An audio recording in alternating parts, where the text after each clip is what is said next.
you do something, you go, okay, like, what do we do right? What do we do wrong? Where can we improve? Like, you just do that. What do we do right? What do we do wrong? Where can we improve?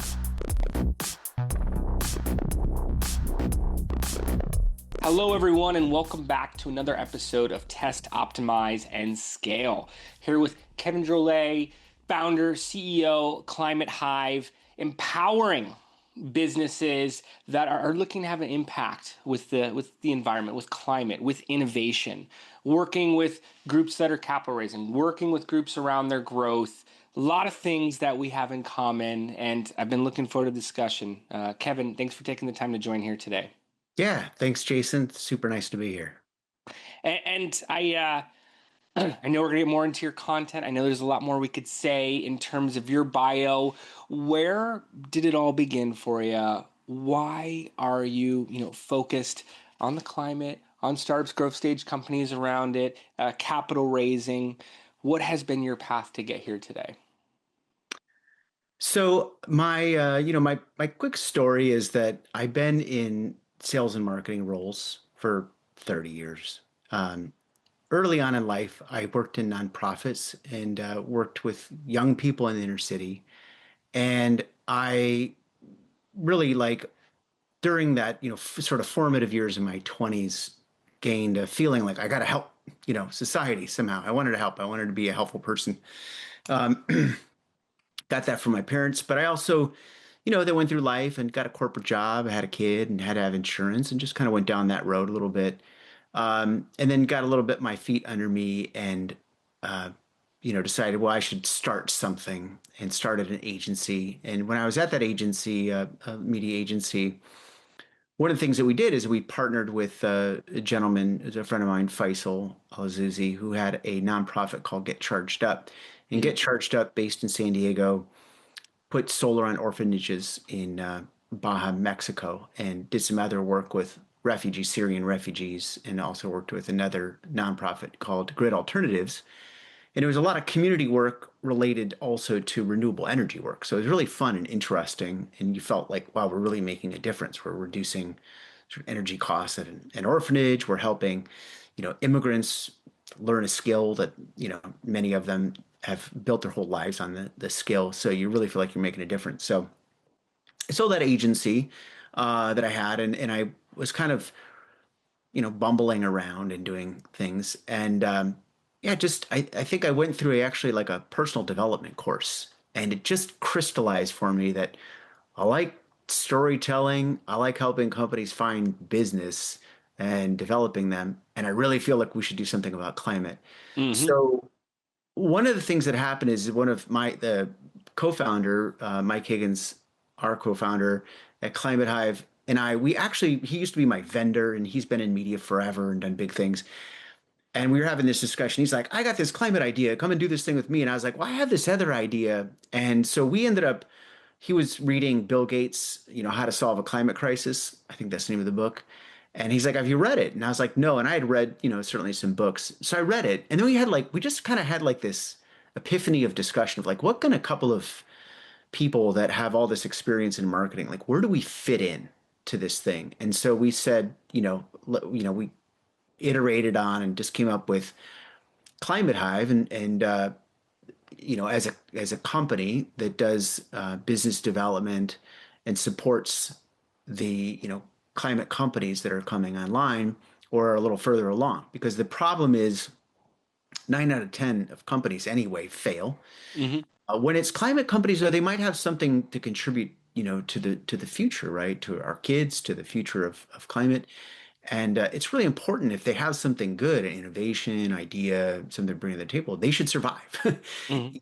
And we wanted to do our part by helping them. And then others, sometimes it's like their story wasn't being told. And we thought, like, gosh, if you could tell your story in a better way, it can be super impactful, and you'll have an easier time entering the market, staying alive, finding funding, finding business, whatever the case may be. So I do credit my personal development course in crystallizing, going, yes, this is what I actually need to be doing. But that's a bit my journey. Just wanted to wake up every morning and feel like I was contributing to something that was valuable for the planet. I love it. living an intentional life, That's right. finding areas to make your contributions, Yep.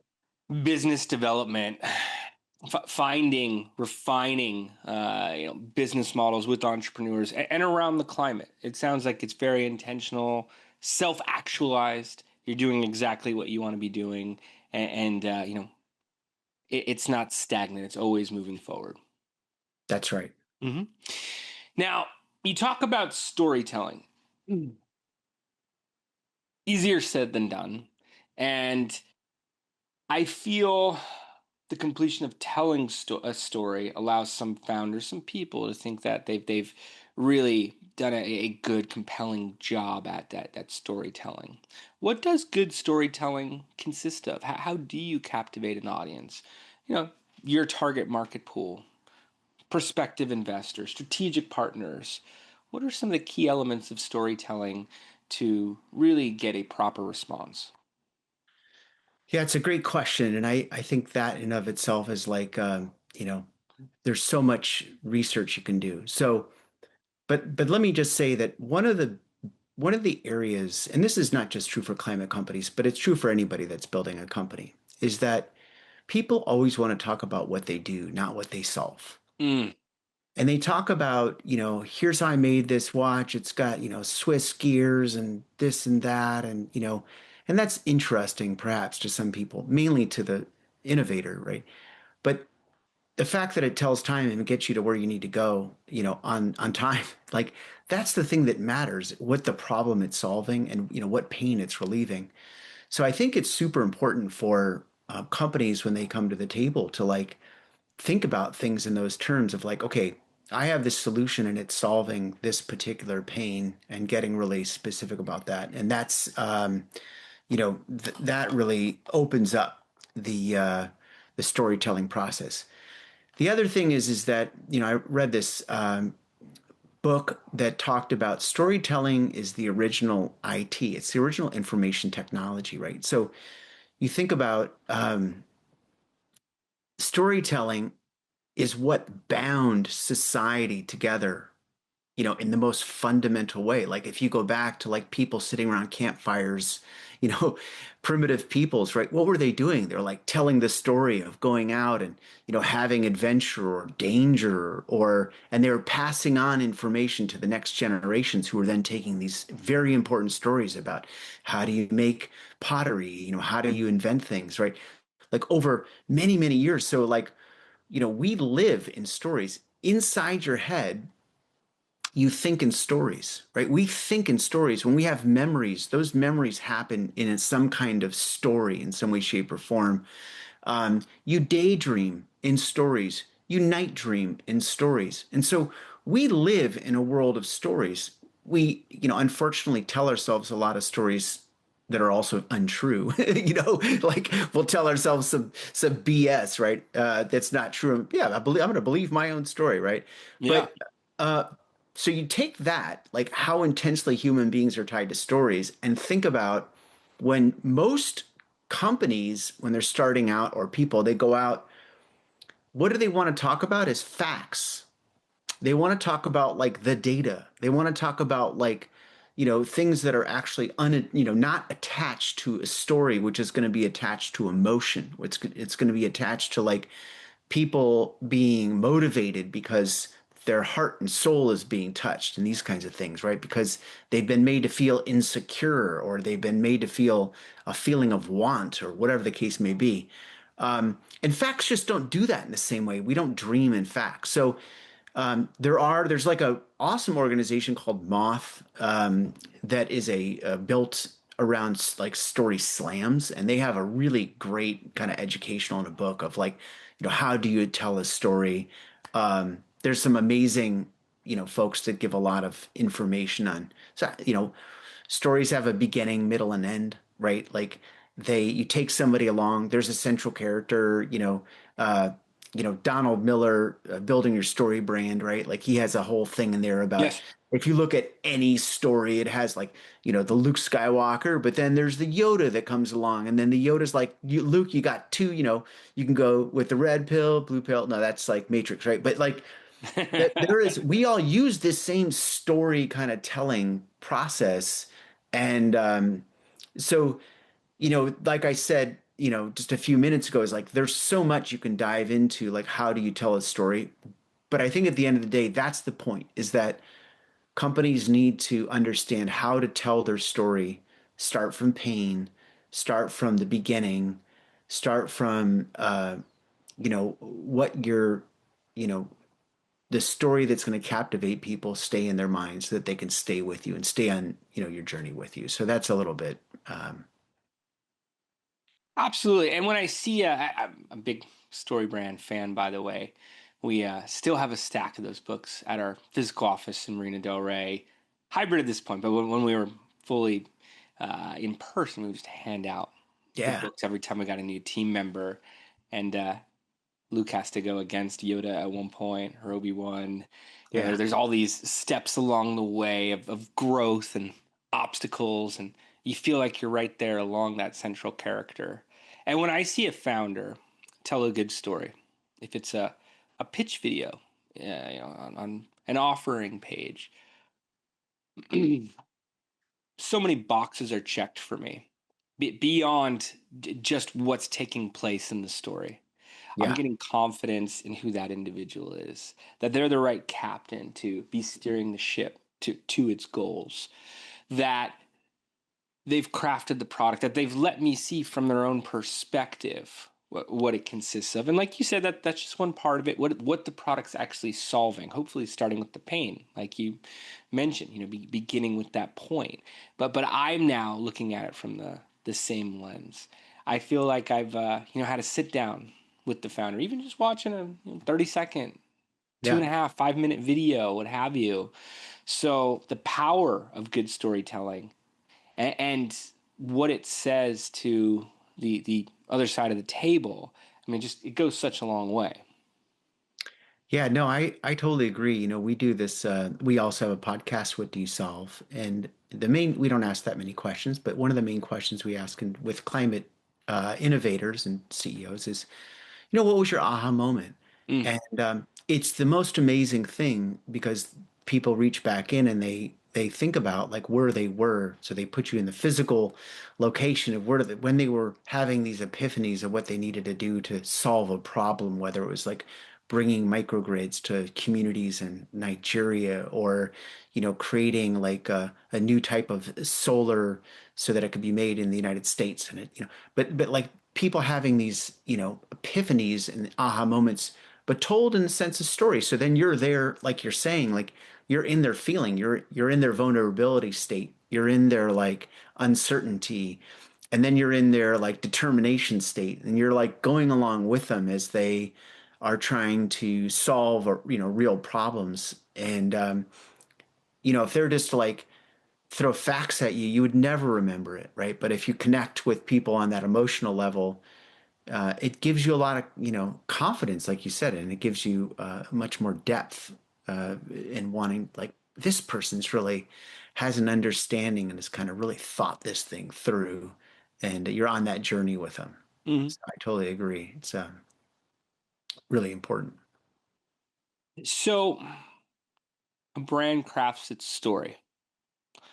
What are the next steps that you look to work with those founders, those teams on? Is it heavily down the fundraising path? Is it more go to market? And what preparations, what stages follow after the storytelling? Yeah, well, one thing is that so the story narrative, can be have like a general story narrative, but then it can be tailored to what audience you're talking about a little bit, right? But Of course. I think that for us, at Climate Hive, I think the next step is like, okay, so who's the audience?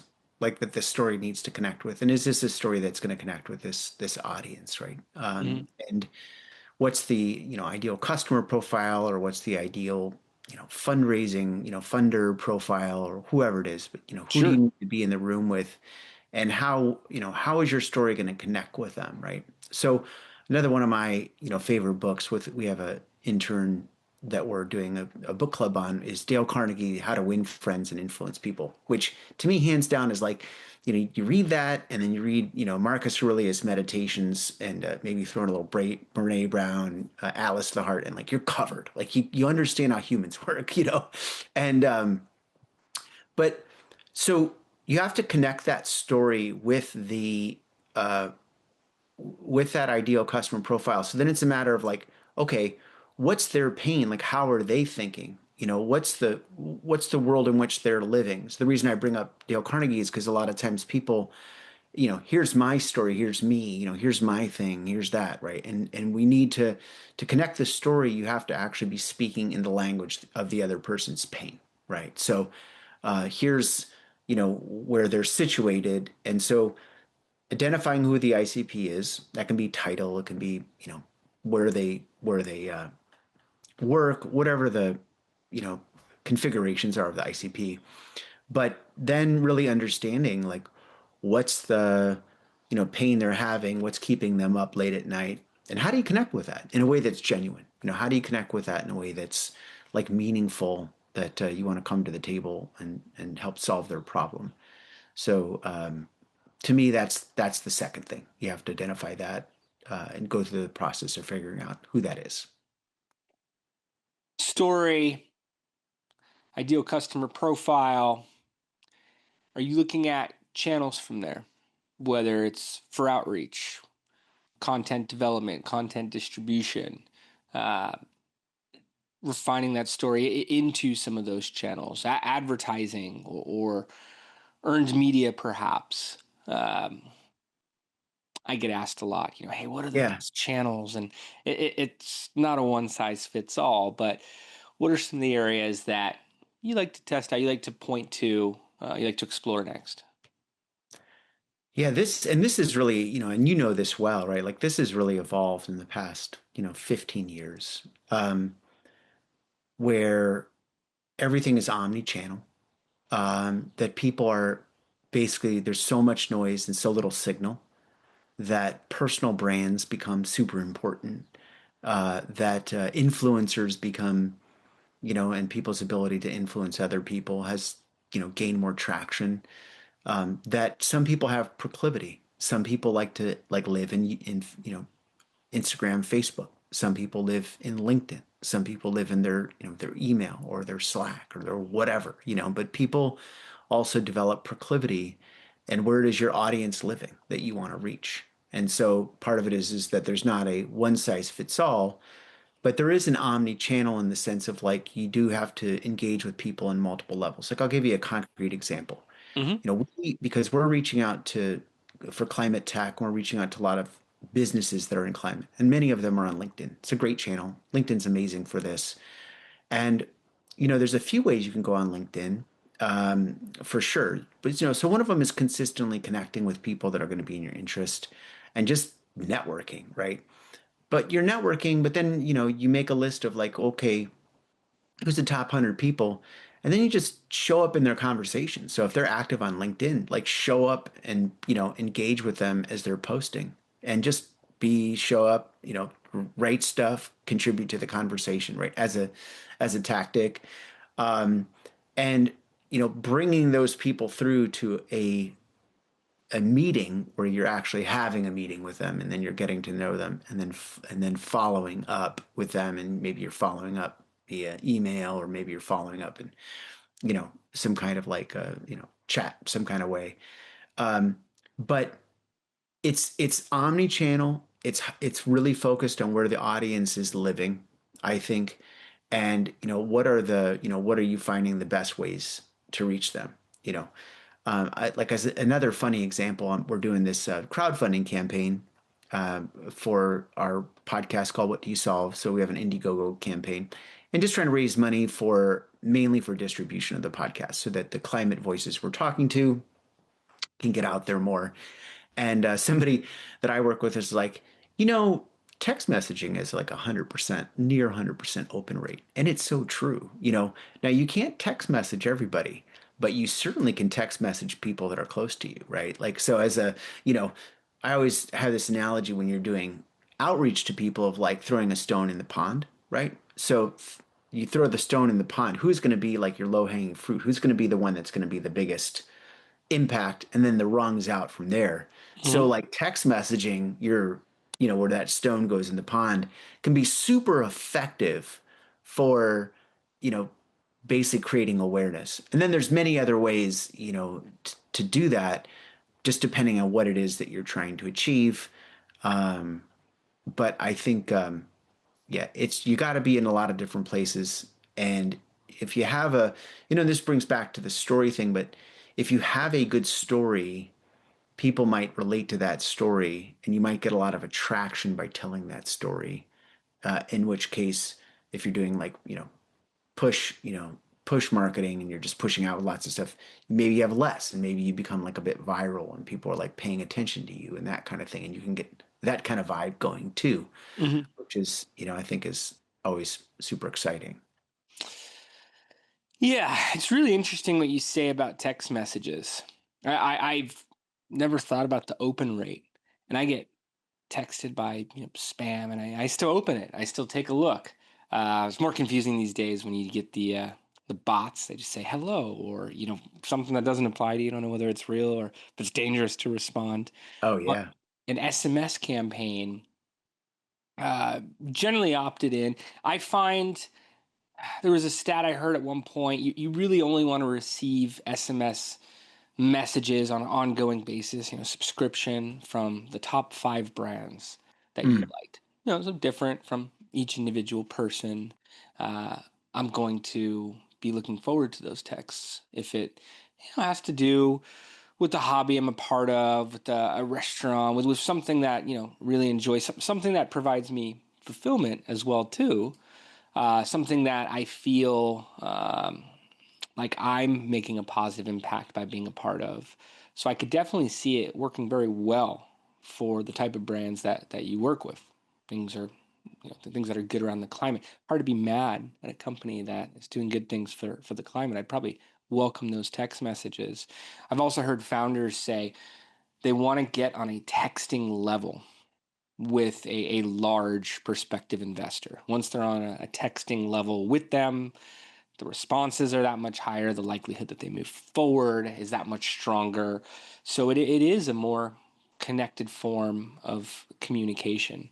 And like you said, omni-channel, let the data show you what's working, really understand your ICP so you could determine where are they spending their time, where am I going to be able to reach them with cold messaging.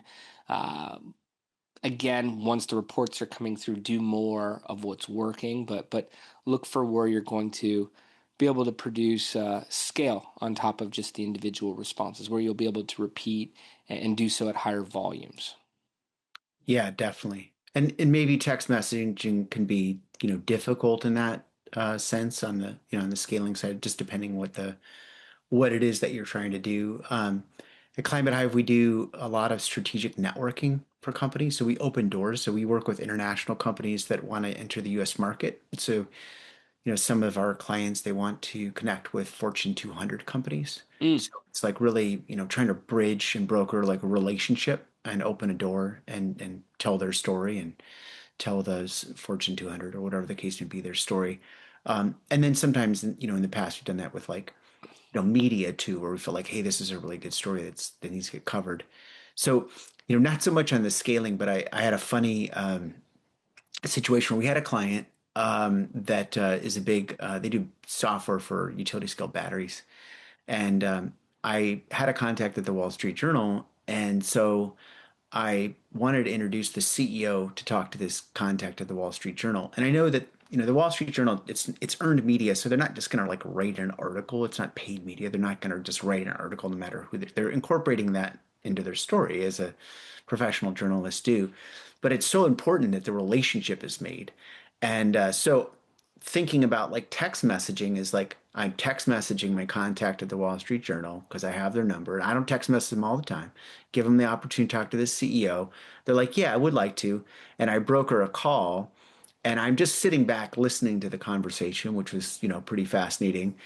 And then at the end of the call, I was like, so you guys should probably have some way to continue this conversation. And they're like, and so then the reporter's like, yeah, to the CEO, like, you can just text me anytime. And then it was like, great. So then they just exchange phone, right? And like, that's the level, right? Like once you're on that level with people, then you do have 100% open rate. Now, that's really far down the funnel in a certain sense, to the relationship level, but it can also be super effective as a, just, way to be in touch with people, right? Because Hmm.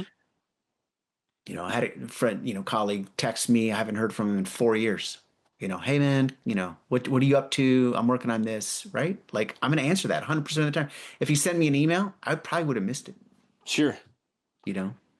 So many emails a day and with spam and all different types of things coming through, trying to get things done when you're in your email box. It could be tough to prioritize at times and you realize you forgot something. Text, it could take me a little while. I'll have to look for those dots later on of text I didn't get back to, but I'll open them all at some point. I'll get to them all. Yeah. Uh, Talking about getting on a texting level, I mentioned investors a little bit. You work with groups on capital raises. Beyond their marketing, beyond their earned media, business development. So, whether it's a company in renewable energy or energy efficiency, sustainable agriculture, green building, what have you, clean technology. How are investors responding today? What are the best approaches to go after them? Do you like to use regulated investment crowdfunding vehicles? Is it more of strategics and looking to build the right, partnerships for groups that you're working with?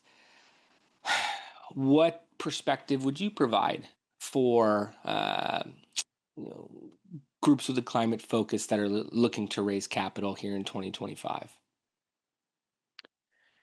Yeah, it's a really good question. I think it's a really challenging question too, because there are companies out there that do struggle to raise money for sure. And they might have something good. And maybe they struggle to tell their story. Maybe they struggle to make the case about, what they are and they're too early. So the sort of like VC funds, or even angel funds, they're like, it's going to take too long for me to, recoup. And there's not, let's say that they don't have um, big names behind them. They haven't done it before. So then there's higher risk, right? And any investment it's a question of what risk the person's going to take. So then things like crowdfunding can be extremely, as like extremely fruitful. And there's a value in crowdfunding in that crowdfunding does kind of democratizes the fundraising a little bit, like where Mm-hmm. as opposed to a couple of investors, you might have like hundreds or thousands of investors into something and they kind of get behind it. And I think there's a lot of value in that. For some hardware, like hardware in climate, I think it does become more difficult because you have such a high CapEx cost to get a product into market, to get it tested, piloted, all these kinds of things that you do need some bigger chunks of capital to come in and to facilitate that. Um, and that can be strategic partnerships. So that is definitely, because there's also not that many VCs that fund hardware. They're more going into software, for example. But so strategics become important where if the product is going to be useful to a strategic partner, then they partially fund it, partially build it, and then sometimes they can open the door, to other like the groups of people that come together to fund a project, right? Like look at the funding, it's always like 10 names on there or something like that. Um, so, there's also like debt financing and, sometimes you can, people don't think about that, but you can raise debt and, to finance something if you're confident that it's going to go forward, or that can be part of the combination too. Um, so the one thing I think that, the one thing I think, that I've learned, and I certainly am not like, there's people that are just so far expert on this, and I'm like a person that connects people with people, and then that's kind of what we do. But the one thing that I've learned is that companies that have a good business plan and they have a clear sense of like how they think they're going to enter the market, it's not based on hyperbole or wish, but it's actually based on them really thinking it through and calculating it out, looking at models. Um, that they have a sense of like, we're going to raise this much money and here's what it's going to go to and here's how it's going to be, leveraged and utilized. And they incorporate that into their story. They just do better, right? Because they know what to say yes to, they know what to say no to. And many, I think, maybe they talk a lot about the product, they talk a lot about the solution, but the business plan kind of will figure that out. And they actually need to figure that out, much earlier on. And that's more what I've heard, so it's more like my learnings, going to conferences and different things or knowing people that help companies get financed is that's the complaint actually is like companies want to be financed, but they don't have a clear plan. So it's like, I'm going to give you a bunch of money, but you don't have a clear plan. So, um, you know, Really that, betting that, on those the would be a few individual points. at that point. Yeah. And I find the same thing. There's a lot of quotes I point to. If you fail to plan, you plan to fail. I think it's confronting, putting together a plan and determining, hey, based on these market conditions and what we're doing with our product and our team, here's where we're going. Here's what our exit strategy looks like. On the marketing side, we put together marketing plans, often for capital raises. I like to look at the competitors in depth and really study their marketing because the target audience is going to see what they're putting, what they're running, even after exploring brands offer. From there, getting an idea of the target audiences, where to reach them, like we were talking about, the creative, the messaging, visuals going into each channel to A/B test and later determine what's working best, strategic partnership opportunities, perspective map, messaging sequence, and projections, numbers, the Yeah. only way to measure. But a lot of people shy away from that because what if you don't hit the goals? Meanwhile, you need to be able to communicate that, I believe, to an investor, to a financial partner. It's great to be able to articulate it to the right team members and show, hey, here's where we're going. Here's exactly how we're going to produce it. So for a marketing campaign, I want to be able to show this is how many conversions, if it's capital raising, this is how many investors we're getting, based on this many people getting to the offering page and these average conversion rates. The people will be getting there at this price based on this amount of impressions, and then could pinpoint where performance is falling off if you build a full algorithm in that fashion. But otherwise, you're just kind of shooting on the dark. You're going on the feeling of your judgment of the creative, but to be able to have it as a algorithmic roadmap to the goals. And I can't tell you how many groups shy away from that. To your point of, hey, we're going to launch this capital raise, an equity crowdfunding campaign, and we're going to see how the market responds. Okay, do you have a plan? Do you have a strategy put together? Not yet. We're just going to put it out there. And then, maybe looking at some direct response channels later, or looking to get one write up, or something along those lines. And I say all the time as well, the real value of the plan is the process beyond the finished product, asking yourself all the right questions. You mentioned business planning. There was a software I used to use where it would be like 150 questions that were asked, and you'd have to type the answers, but then they would spit out your business plan. It Mm, wasn't as simple as answering that. You really had to think about it, had to research, yeah. sometimes Yeah. overnight, let it sit for a Yeah. bit. We'll do revisions of a plan, of a strategy for a month. That way we know, hey, we explored all the options. And because of that, these are our steps for the current market. And here's what it's looking to produce. And I find it just leads to so much stronger of an infrastructure for a marketing campaign. I know it does for the founding team as well. And, if I was investing in an advertising tech platform and I understand advertising very well, I want to know, like, okay, how are you getting your clients? I've done this. I know how some of the groups respond. What is going to be the formula for running these campaigns? What's the performance going to look like? How does that scale? If I invest, what is my liquidity event going to be? Asking the right questions while putting together the plan allow for a very strong narrative, leadership, and being able to point, here's where we're going. And I'll use the word confidence again, have the confidence from the audience to really believe that that is what's going to happen and that is why I'm getting involved. Yeah, it's hard work, you know. It's that's the thing is like doing all this stuff is actually very hard work. So Yeah. I think, you know, we all have things that we're good at and things we're not good at. And when you're bootstrapping or when you're developing a company, if you're not good at something, you either have to get somebody on board with your mission or you have to pay them, you know. And and but to do the work of like determining what's the competition out there, what does the competition look like? What is you know, from the data that you have or the data that you're developing or the data that you're going to, derive, what are you learning from that data? What are you changing as you move forward? And yeah, it's so important. And it's interesting because like I've worked with a lot of different founders and, you know, a challenge is, people get very like drunk on their own thing, which they kind of have to in a sense. They have to be super confident about what they're bringing to the table. But they have to really also be measured of understanding what other competition is out there. Like I've worked with founders that are like just they got the cat's pajamas. They have like the thing that nobody has.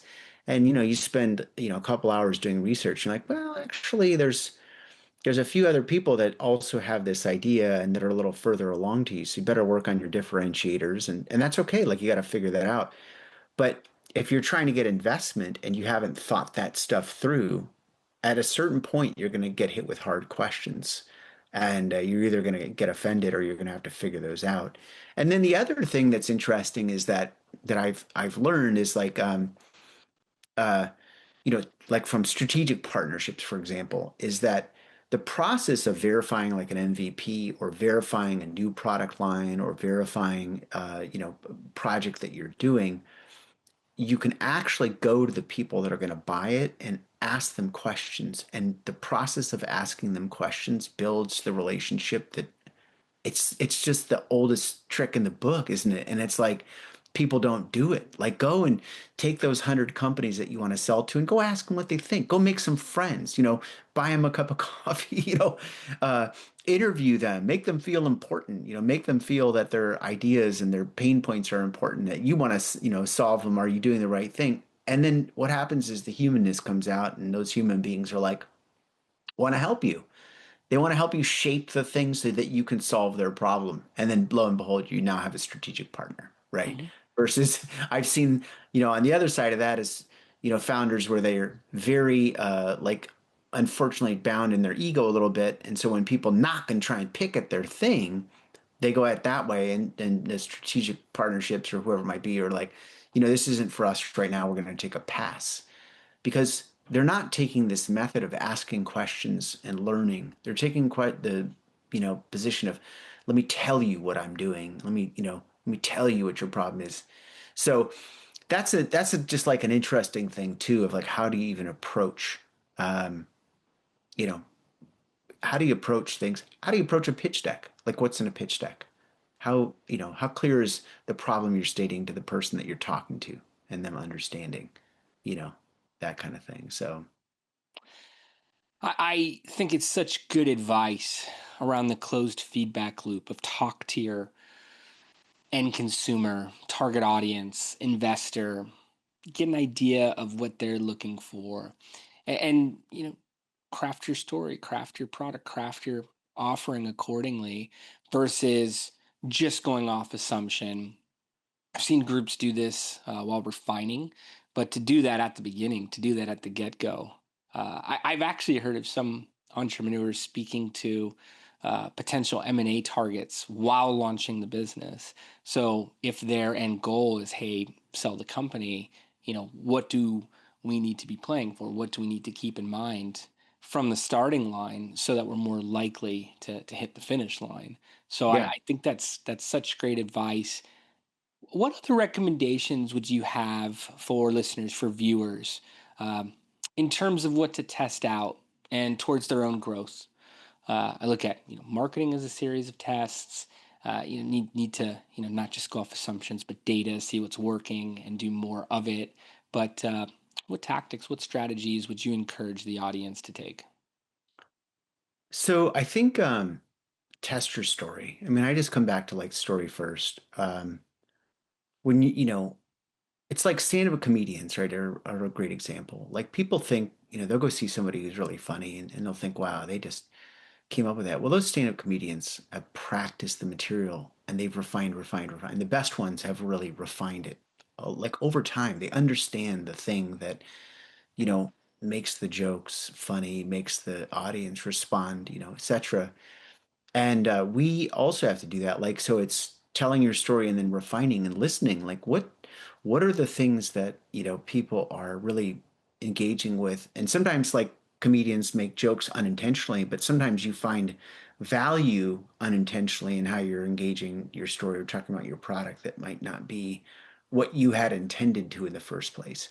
So, you can tell your story over and over and over, but if you're not listening for how that story is being received and engaged, that's a mistake. And you want to do that and you want to be refining. Like, here's the thing. Like, I'll give you an example. Like, we do virtual events, okay? And Climate Hive, we do virtual events. It's one of our, products we sell. We'll build a virtual event, host a virtual event for companies. And when we started, I was like, virtual events, yeah, like why spend all this money on a, an event? Why go chasing? We'll just bring the audience to you and doing a virtual event. And I'm, talking to everybody about virtual events. And it took me a second because I'm hard headed, like to understand that like people kept on going like, we went through COVID and we don't really like virtual events. Like we're on Zoom all the time. Like we're not into that, like virtual events. Like people, we've tried virtual events and they weren't successful. And I'd be like, you didn't do it right. But actually, I just didn't listen because that's, you know what I mean? That was not how to approach this story. So then it was like, hey, like if you could be in like the room with 20 people that could move your business forward, like what would you say to them? You know? And okay, like okay, like let's talk about that. Like what, are you in the room with the right people right now? Like who do you want to be in the room with? You want to be in the room with Amazon? Mhm. Are they going to drive your business forward or whatever, whatever company it might be? So I think test the story and listen is super important. And then understand, the audience. So who you're connecting your story to, are they the right audience? Because the other thing is that it's very easy to get a meeting, unfortunately, with the wrong people. Mm. People will take your time. It's like speed dating. They're going through. It's hard to get a meeting with people that actually are going to be important for you. And so, you want to make sure that, the people that you're talking to. Now, there's lots, I'm kind of speaking a little bit on the strategic networking, side, some of the stuff we do, but I think the same principles apply if you're doing like, mass audience engagement. Is this story hitting? Are you in front of the right audience? It's the same thing. Is it connecting? So that would be, some simple things I think, people could take some time and look at. What if it's not working? You gave a great example around the virtual events and how you shifted those. You're talking about getting the wrong meetings, so you're seeking out, hey, of meeting quality, which ones are the best, which ones are moving forward, of the most value to all sides of the table. What are the best approaches towards optimization, towards pivoting, towards managing to a point of effectiveness? Like I think what you said, in part is look at the data, right? Like look at look at who, what is the data telling you for, however your outreach is and how your messaging is engaging. What may be aware of that, what's working, what's not working. We do, I'm sure you guys do too, like, like a lot of email marketing and email messaging and reaching out to people and it's like further refining. So, uh, a lot of people think they need to send like a long thing and people use, uh, it's so my client called it cheat GPT. Like people use like AI all the time now too. And AIs are like rating all that kind of stuff, right? And so some of it I think really loses authenticity. But Agreed. it's a very noisy environment. So like how can you be pithy? How can you kind of speak to somebody's pain in a way? And that's the pivot. Like that's the thing that, you know, you need to make the change on is going like asking yourself, am I speaking to their pain? Like what do they need? You can definitely leverage and use AI tools to enrich the data to understand the kinds of things that companies and people in those companies are going through that they're doing. And you can take that information and turn it into problem statements that you can solve or ways. Hey, I was paying attention to this, saw you guys are doing that, just wanted to give a holler, thought it's super cool, whatever. Come back in 3 months, stay on there, but I guess part of what I'm getting at is like test it, use the data, test the data, understand, and then understand, test the tactics. Mm. What is the tactics that are test the channels? Where are your audience? You know, evaluate, are you in front of the right people? If you're having a lot of meetings that go nowhere, are you meeting with the right people? You know, are you talking to the decision maker? Are you speaking in pain? Those kinds of things. Test the story, test the audience, test all the channels, look for the results, and do more of what's producing for you. What about scaling? Any tips? Any examples? I know it's what many are seeking. Anything you could share in terms of how to scale? Um, well, one thing I'll say on the last point, and then before talking about scaling, is that there's this thing that I think the Navy SEALs do it, and there was this famous, I think, coach of Tennessee women's basketball team that you say, you do something, you go, okay, like, what do we do right? What do we do wrong? Where can we improve? Like, you just do that. What do we do right? What do we do wrong? Where can we improve? And like that simple methodology of what do we do right? What do we do wrong? What can we improve? Could be very powerful to making kind of like Kaizen like adjustments to what you're doing a little bit over time to get to a much better place. Um, in terms of scaling, um, what I've seen is just the thought that comes to my mind is where it's appropriate is a one to many strategy. Mm. So, you know, uh, there's different ways to scale, and it can be like scaling can become an operational challenge where your processes or your operations are actually not going to allow you to scale, or you're not capitalized enough, and that's not going to allow you to scale. So scaling can be, all different kinds of problems that you have. But from a strategic standpoint, if you're selling a battery, you're going to sell that battery to consumers. So let's say you're selling a home battery to consumers, right? And you don't have brand recognition, you don't have a name. Who's talking to all those consumers and has their trust? Who is in 20,000 households in a given city? That's a one to many strategy. Are you pitching that company that then's going to be a distributor? A lot of companies, they come in, they want to sell the government of the United States, right? Like that's big contracts. So there's people that have already done all the work to get the contracts, but you're talking to like, the government and you're getting nowhere and you're on some long list. And so, strategically, like who can open the door for a much bigger audience for you? The one to many strategy, I think for scaling is you know, it's pretty important. Obviously, on the other side of things is that you know, do people want it? Do people, if you're going to scale, at a certain point, it's people want it and they can't live without it. The thing that you have, they see value in it. Um, and then it becomes your scaling is just a matter of filling the supply or your operations, your supply chain, whatever it is. Is that do you have those things in place? So there's probably a few different things, but um, yeah, like we work, for example, with an electronics company in out of Japan, it's a startup, and they have like a really interesting sustainable printed circuit board that uses 90% less waters, 70% less copper to make these little electronics. They're in everything. They're in like headlamps, they're in all electronics, your mouse, your everything, right? And they have a big CO2 footprint, and they consume and waste a lot of water to make printed circuit boards to make the process. So this company's figured out how to reduce the water like almost entirely, and reduce the materials, super valuable.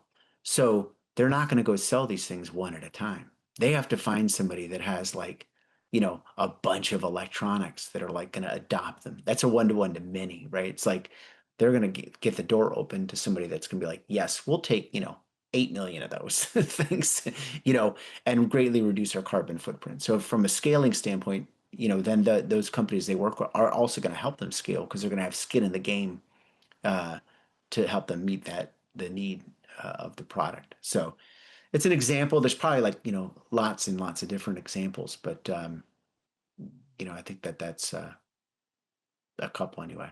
Those are great. And going back to your what went right, what went wrong, I do something very similar. I use the language what worked, what didn't work. I think it's important to validate both. If you're just looking at what didn't work all the time, uh, you're missing some very clear value points. You're looking things to build off of. It's a different mindset I find when you start talking about what to improve. Love the one to many. I don't phrase it like that. I say outreach to administrators of large target audience pools. I think that's such a clear, concise way to put it, and such a powerful statement. So, yes, hearing how that worked for the battery company, hearing how that's working for your projects across the board, definitely insightful. And as we begin to wrap up here, first want to thank you for taking the time to do this, Kevin. Yeah, I, super fun. I really enjoy our discussions. I can tell the level of thought and brainstorming that's gone into each of your concepts and the efforts for simplicity and having more founders, more of the groups you're working with utilize these vehicles versus, as you had said earlier, kind of just talking at them. I could tell you've done your own market testing and your own closed loop systems to determine what people actually need, watching that roll out, even pivoting it to get there. So really appreciate the time here today and having you open up with us. What closing thoughts do you want to leave the audience with today? And where are the best places for them to go to learn more? Yeah, absolutely. So we have a YouTube channel, Climate Hive. That's a great place to go. We have our website, climatehive.co. But also our YouTube channel is great because it has work that we've done building virtual events and but also our podcast is on there, and you can get our podcast also on Spotify. But I think that, what's in all that content are stories. And I think Mhm. it's sort of like, how are we pulling the stories out? We have about, 14 conversations there so far with climate founders. They're all different. They're from all over the world, from Oman to Nigeria to, Argentina to Berkeley, California, like just all over the world.